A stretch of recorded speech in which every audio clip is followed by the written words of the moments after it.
This week, you'll be tagging along on a journey into the grizzly-infested backcountry of western Wyoming for a hunt that truly embodies the Eastman's legacy.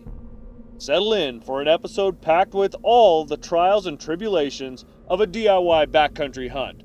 It begins with a legendary pioneer in wildlife filming. Wilderness, adventure, and fair chase trophies define him.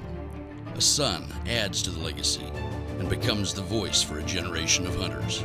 Today, the third generation pursues trophy big game in places where success comes from skill, determination, and grit. Now, 60 years of hunting tradition comes down to one defining moment. We're the Eastmans. We've been filming and hunting for over 60 years and 3 generations, and these are just a few of our adventures. This is Eastmans Hunting TV. It's big game hunting, and it's as real as it gets. Hi, welcome to Eastmans Hunting TV. I'm your host, Guy Eastman. Today we're going to go on one of my favorite hunts each year, and that's a public land do-it-yourself elk hunt in my home state of Wyoming. Any of you who live out here or hunt out here know that September time is a magical time to be in the backcountry. So let's not waste any time. Let's head right into camp as it's the middle of September and these bulls are just starting to rut during the bow season, and let's go see if we can get one of them on the ground. Just 3 short years ago, I drew the exact same tag and was fortunate enough to kill a tremendous public land bull. So we're going into one of my honey holes that I know they really like to rut in. There's a huge wallow up here. These elk, when they rut, their temperature goes through the roof. They get really high temperature, so they roll around there to cool themselves off, muddy themselves up. But also it kind of puts their scent in there. And so when you see a wallow like this that has a lot of small ones, different spots, it's usually the same bull. He's just kind of marking his territory. As the fog began to roll in, a distant bugle broke the silence.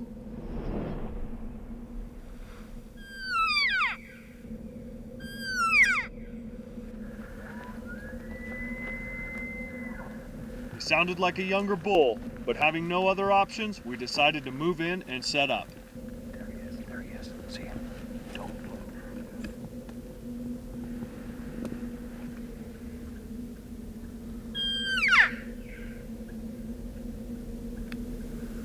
Well, that was pretty exciting. Probably 20, 25 yards, I don't know. We heard 3 small bulls bugle, and I thought I heard a bigger bull. So maybe we'll have to come in here tomorrow and see if we can find the big bull. This is the last day of the hunt. With bugling activity at a standstill, we decided to back out to a good vantage point and break out the spotting scope in hopes of locating a bull to hunt during the rifle season in a few weeks. As luck would have it, it wasn't long until we turned up a big bull feeding through a virtually inaccessible isolated pocket on the mountainside a few miles in the distance. Here's what we do on rifle season. Hike up to that knob in the middle. Just camp there so you can see, both sides and just wait for him. Fast forwarding a few weeks to the Wyoming rifle elk season, I recruited a friend, Adam Bender, to do some scouting the day before I returned home from Colorado. It didn't take Adam long to turn up that good bull on the mountainside just a short distance from where we spotted him a few weeks ago. We saw his track in September. He's been in here all fall, and I measured his pad and it's almost 8 inches across his front track. So you wouldn't want to meet him coming down the trail when you're headed up, I'll tell you that right now.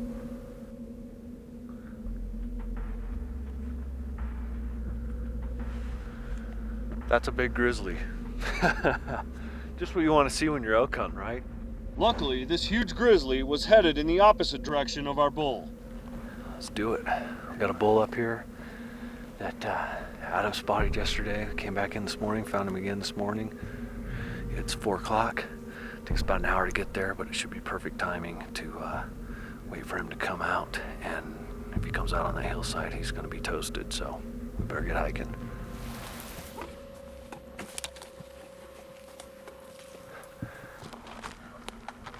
Well, we made it up the worst part, that big steep face. Now we're kind of on the ridge line. Got up here. One thing I always want to do before I close the distance on stock is make sure I'm, good and rested.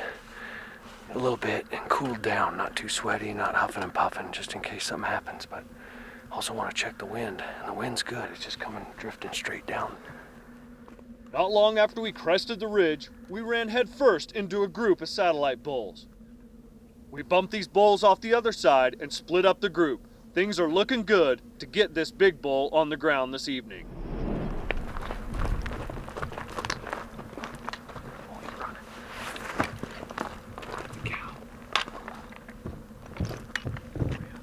See him? He's going up toward the cow. He's coming up. See him? He's gonna pop out right now. He's gonna come out. He's coming up to the cow. The cow's 340. You ready? He's walking in. 359. There, you got him. Got him in the front shoulder. Hit him again.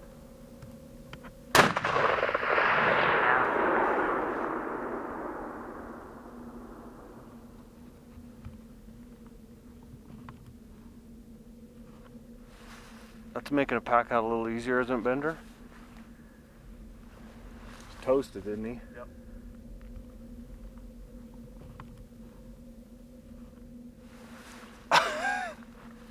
Although the shot was only a little over 300 yards, the hike over to the bull was probably twice that.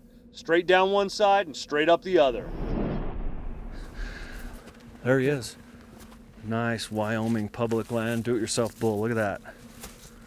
A nice whale tail, good beams, pretty good size body. We'll come back in the morning and pack him out, but we're gonna leave him whole. We're gonna gut him up right here. Couldn't be happier.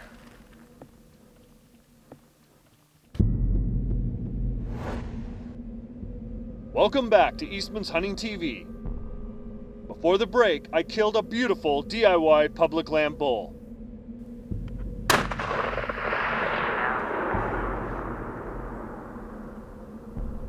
Let's pick up the story the following morning as we've recruited some bodies from the office to come help pack out the trophy. Well, here he is, the bull from last night. We finally got him drug out from underneath the tree where he was piled up. He slid a couple hundred yards down the snow hillside here, but just a really nice public land do-it-yourself Wyoming bull. Doesn't get much better than this.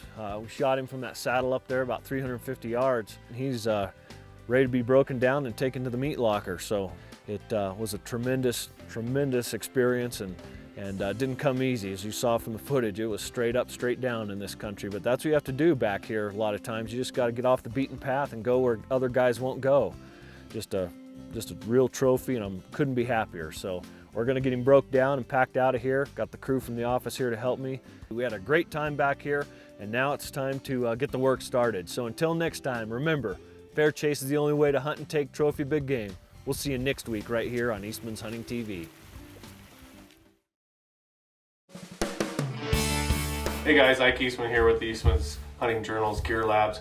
I'm doing what everybody else is doing. I'm cleaning up equipment, trying to get the season over with and go on to show season. I wanted to share something with you guys that we've been doing and working on for quite some time. We're doing an Eastman exclusive YouTube channel that's going to have its own webisodes. It's going to have exclusive gear tips. It's going to have exclusive old-time footage, stuff that we aren't able to run elsewhere, stuff from the winter range, all that stuff. So make sure you subscribe so that you get alerted every time that something new pops up there.